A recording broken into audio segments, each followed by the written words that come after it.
the traffic lights changed. These days I try to distract myself with work, but grief still has me in a headlock. I seem to have lost the ability to make sense of the world.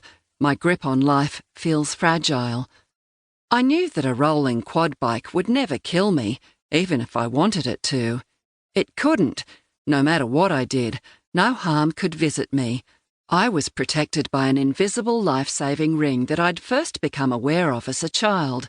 It had allowed me to do things other kids couldn't, like lying face down on my skateboard and riding from the top of our steep hill, around a blind corner, and down another hill before rolling to a stop on a street in the next suburb. When the other kids tried it, they all wound up head first in the gutter, their arms and legs embedded with gravel. I was also a fast runner and a long jumper, which only fed my delusions of power. I had a remarkable ability to jump between branches of trees, to leap walls, to scale the mesh fences that surrounded tennis courts. Most children outgrow such delusions. Not me. I harboured them right through adolescence into adulthood. If anything, age seemed to embolden me. The older I got, the more I enjoyed walking down dark alleys at night alone, venturing into places I knew to be dangerous and pitching myself against whatever fate might hold.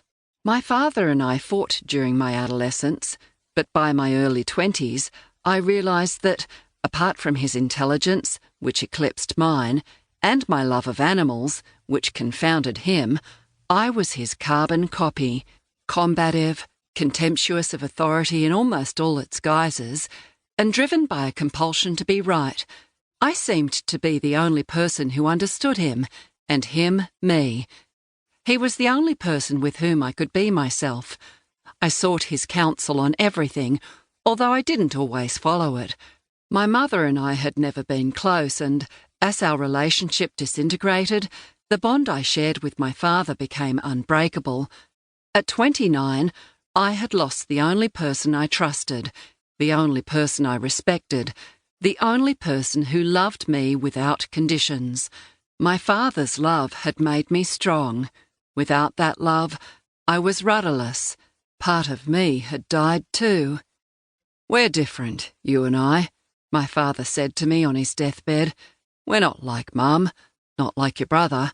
You're the pea and I'm the pod."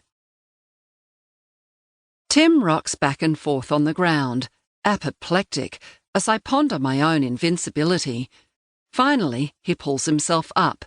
A bull ant marches across my shoe, and I flick it off with a stick. Moments later, Tim throws his leg over the side of the bike, pats the seat behind, officially now my seat, and drives us, in a straight line, down the mountain and back to the house where we sit down to the meal Belinda has prepared. Ripe for a new thrill after lunch, I ask to ride Tim's horse.